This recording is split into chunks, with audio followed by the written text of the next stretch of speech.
Si on part de nos écoulements qui étaient à l'intérieur du noyau liquide, il génère un champ. Là, il y a des courants électriques. Donc il y a un champ magnétique qui est généré jusqu'à la surface du noyau. Après, on est dans le manteau. Le manteau, à première vue, c'est isolant.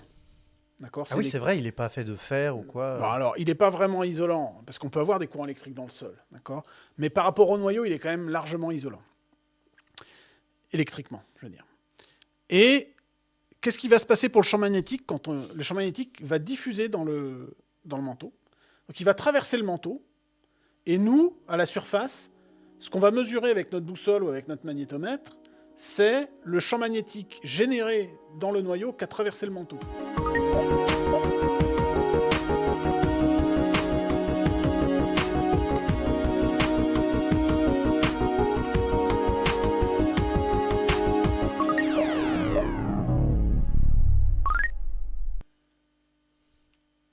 Et ça, le champ magnétique, il peuple tout l'espace après. D'accord. Il est partout. Il est autour partout. de nous. Partout, là, il y a du champ magnétique de la Terre, partout. La preuve, c'est que notre boussole, où qu'on Exactement. soit tourné, est Voilà. toujours tournée vers le nord. Sauf s'il y a des cochonneries à côté ou des roches aimantées ou je sais pas quoi. Mais quand on est loin de perturbations magnétisées, on se retrouve à être perpétuellement dans le champ magnétique. Donc, ce qu'on va faire, c'est que moi, ce que j'utilise, c'est des données, des mesures du champ magnétique qui sont prises soit dans des observatoires au sol. Donc, il y a des observatoires, il y a un réseau qui s'appelle Intermagnet, qui est un réseau d'observatoires qui est géré par des scientifiques. C'est des magnétomètres, donc c'est des boussoles dans 3 directions, en gros, qui mesurent le... C'est compliqué que ça, mais oui. Ouais. La magnétométrie, c'est tout un art. Moi, je qui fais pas de mesures, j'ai beaucoup de respect pour les gens qui font les mesures propres, parce que il y a quand même tout un... Ça bouge tout le temps, en plus. Donc, ça bouge tout le temps, et puis c'est difficile d'être dans un environnement qui est vierge de pollution, de pollution magnétique. Par exemple, si on prend l'observatoire aujourd'hui en France, il est à Chambon-la-Forêt, en forêt d'Orléans.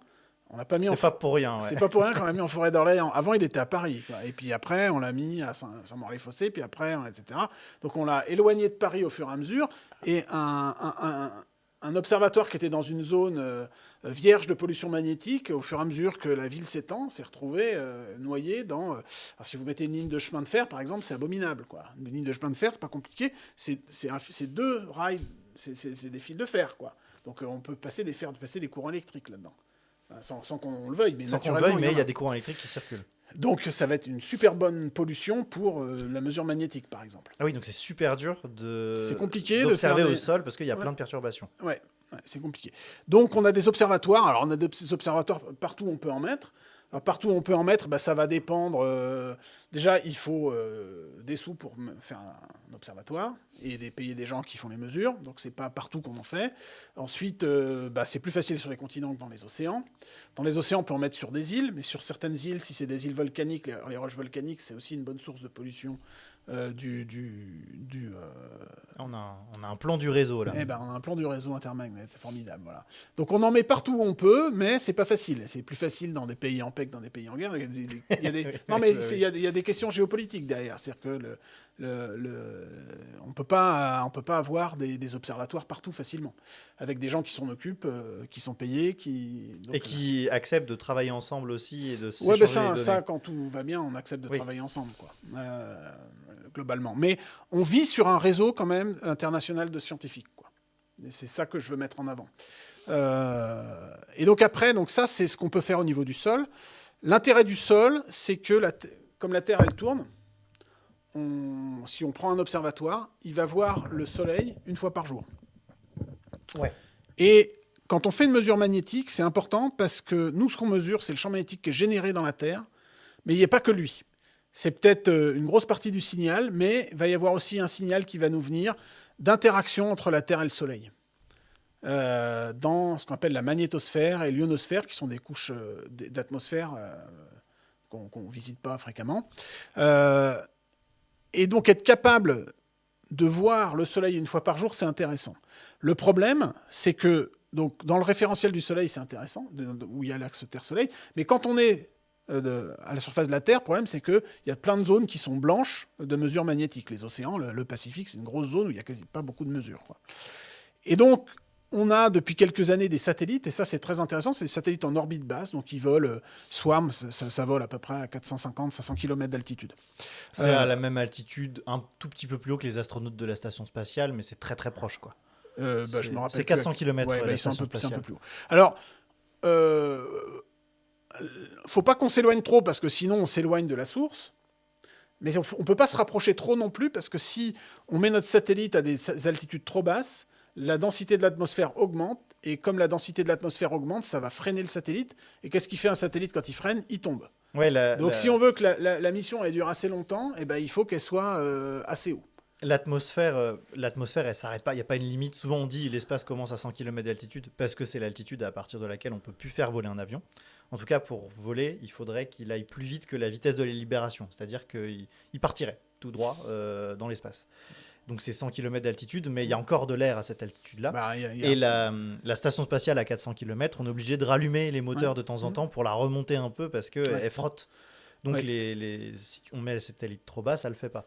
Et justement, ça c'est un truc que je trouve incroyable, l'ionosphère dont tu parlais, si on la visite si peu, donc c'est une couche supérieure de l'atmosphère, ça commence à 60-70 km d'altitude Ouais, à peu près, exactement la limite. et ça finit très 80, loin. peut-être. Ouais, peut-être 80 km d'altitude et ça finit beaucoup plus au-dessus, à plusieurs centaines de kilomètres d'altitude. Cette couche-là, elle est trop basse pour les satellites, Ouais. et elle est trop haute pour les ballons sondes ou des Ouais. choses comme ça. Donc on a très peu de moyens de l'étudier et d'aller dedans, ce Ouais. qui fait qu'elle est peu connue. Et c'est là-dedans que se font les aurores, d'ailleurs. Et ça, c'est... Donc ce satellite-là, il est juste au-dessus, Oui. pour éviter de tomber. Oui. Mais on aimerait bien le mettre plus près si on pouvait. Si on pouvait, on le mettrait plus près, ouais. On le mettrait plus près, mais il durerait pas longtemps. Donc c'est peut-être ce qui va lui arriver en fin de vie, par exemple. C'est-à-dire que On va le laisser tomber un peu pour voir ce qui se passe. eh ben, on avait fait ça. Ça avait été fait pour le satellite allemand Champ, qui a fini je pense qu'il est En barbecue. En barbecue en 2010, ouais. Mais les dernières données étaient extrêmement riches pour les gens qui étudient, parce qu'il y a aussi un magnétisme dans la croûte terrestre. C'est-à-dire que la croûte terrestre est aussi aimantée. Donc il y a les roches sont aimantées. Et donc il y a toute une source d'informations géophysiques qui vient avec la mesure du champ magnétique de la croûte terrestre. Est-ce que c'est pour cette raison-là, on m'a raconté avant l'émission que au Japon, les aiguilles de boussole montrent pas tout à fait le nord, parce qu'il y a une zone assez proche du côté de la Sibérie qui justement a un magnétisme dans la croûte qui est très fort. Alors, est-ce que c'est possible est-ce que c'est possible? Faudrait voir la taille de ces anomalies, en fait. Parce que le magnétisme, c'est quand même une force qui décroît assez vite avec la distance, quoi. Donc, si on est loin, si on a un truc qui est de l'ordre de 10 km, quand on est à 500 km, on ne le voit plus, quoi. Enfin, j'exagère un peu, mais... donc, faudrait voir la distance Sibérie-Japon où on se situe, la taille du truc. Je suis pas spécialiste de ces questions-là. Ouais, non, mais je dis pas que c'est impossible, mais il faudrait que ce soit quand même un gros truc pour que ça se voit du Japon. Ouais. Ou alors, il faut que ce soit pas loin. Oui, ou alors des instruments de haute précision aussi qui détectent un truc très petit, mais à peine. Je sais pas. Je vais pas, Ok. je vais pas me mouiller. Donc on est... C'est déjà fait. Oh merde, j'ai loupé. Tu vois, j'aurais dû faire la blague là. Je suis nul. J'aurais dû dire qu'on était déjà inondé et que j'étais déjà mouillé. J'ai les pieds dans l'eau. Donc là, on est sur on est sur un satellite qui est assez proche quand même, qui étudie justement ce champ magnétique, qui le cartographie du coup. Ouais, on fait de la cartographie. Ouais. Et l'intérêt du satellite, donc c'est des satellites en orbite basse, ils font un tour en, je sais plus, c'est 90 minutes ou un truc comme ça. Et donc, eux, la Terre tourne dessous. Eux, c'est des orbites polaires, en l'occurrence, là. La Terre tourne dessous, donc lui, il voit la Terre qui défile dessous. Donc, il voit les océans, les continents, il voit tout le monde, quoi. Il voit toute la Terre, l'intégralité. Ouais, c'est ça. Donc, c'est très complémentaire, la mesure au sol, de la mesure spatiale. Et aujourd'hui, les modèles qu'on fait, donc quand tu dis un modèle, c'est la cartographie qu'on fait, utilise toutes les informations, que ce soit des données au sol, dans les réseaux internationaux, ou les données des mesures spatiales. Donc là, il y a Swarm, mais il y a d'autres missions il y a une mission chinoise qui a été lancée, dont les données sont aussi disponibles, qui s'appelle MSS, là, depuis 2 ans. Donc ça, c'est aussi le fruit de collaboration internationale, quoi. Ouais, c'est des instruments qui sont partagés, enfin les données sont partagées. Les données Il y a sont un- partagées, ouais. Il y a un Ouais. intérêt à faire ça. Et du coup, toi, comment tu arrives à déduire ce qui se passe à l'intérieur de la Terre à partir de ces données? Alors, le, le principe de tout ça, c'est les lois de Maxwell. Donc on revient au 19e siècle. Ça part très mal déjà. Mais c'est ça quand même. Hein. Quand quelqu'un vous dit ça, le principe de base, c'est les lois de Maxwell. Ouais, Fuyez. les lois de Maxwell, elles nous disent que avec un mouvement, je peux faire ce qu'on appelle une force électromotrice, comme dans un moteur en fait. Okay. Cette force électromotrice, elle peut générer une augmentation ou une diminution du champ magnétique, des fluctuations du champ magnétique. Okay.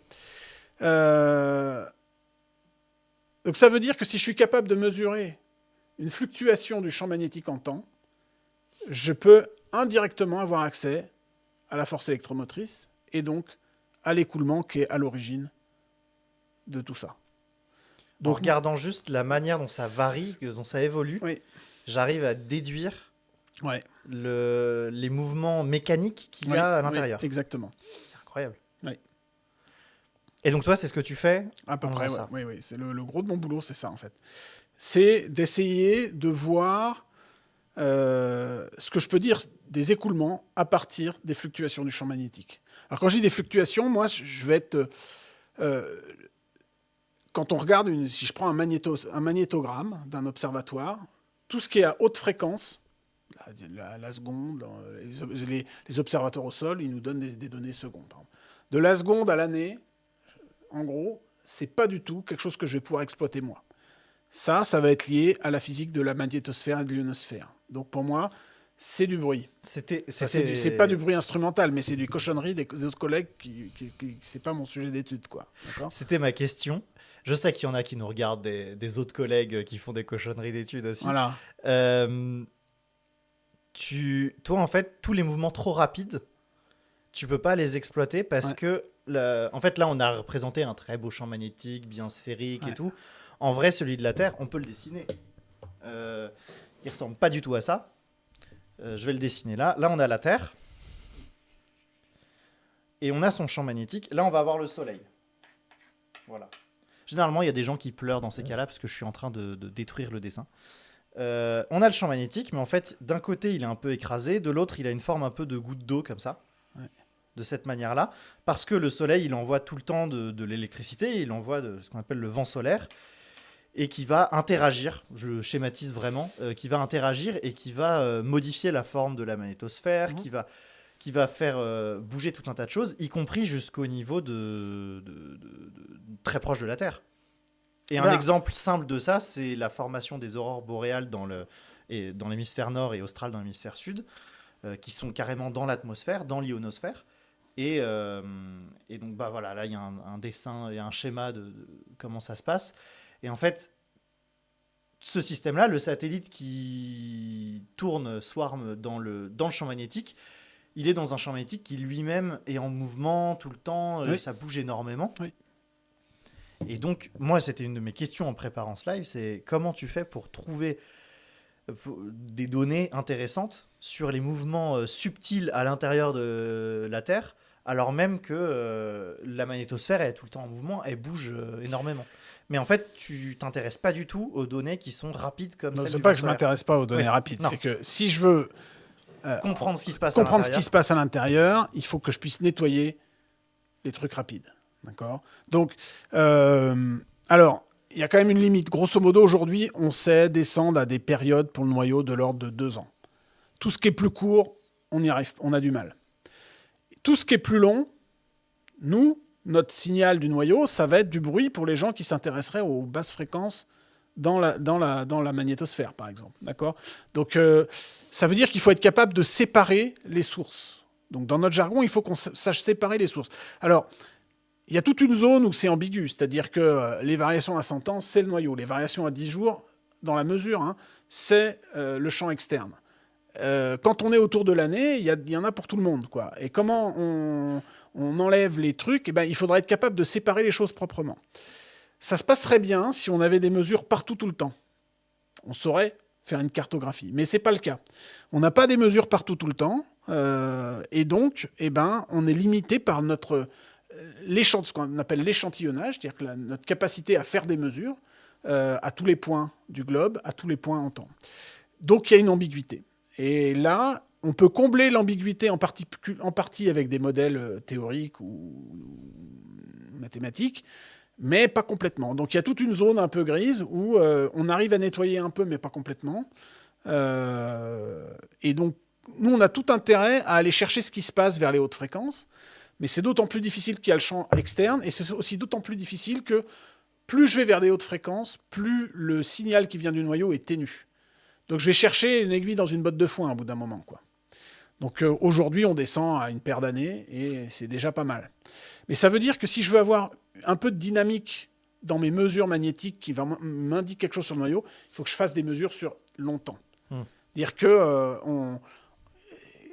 tu vas gommer l'influence des phénomènes, on va dire. Tu considères que c'est un peu aléatoire, le vent solaire. On va nettoyer autant qu'on peut des trucs qu'on comprend, ça on l'enlève, et puis après le reste, on est bien obligé de le gommer, comme tu dis. Ouais. Et tu vas réussir à voir des patterns, des choses qui apparaissent, qui toi t'intéressent, où tu dis ça peut venir effectivement du noyau, ça peut trahir tel ou tel c'est pas ça peut. En fait, au bout d'un moment, il y a des zones où c'est ambigu, mais il y a des zones où on sait que ça vient du noyau. C'est-à-dire que on a quand même des décompositions mathématiques, on a quand même des outils d'analyse qui sont suffisamment puissants pour pouvoir avoir... On n'a pas une certitude absolue de partout, mais il y a quand même des choses qu'on connaît, quoi. C'est-à-dire que on doute, mais on doute pas de tout.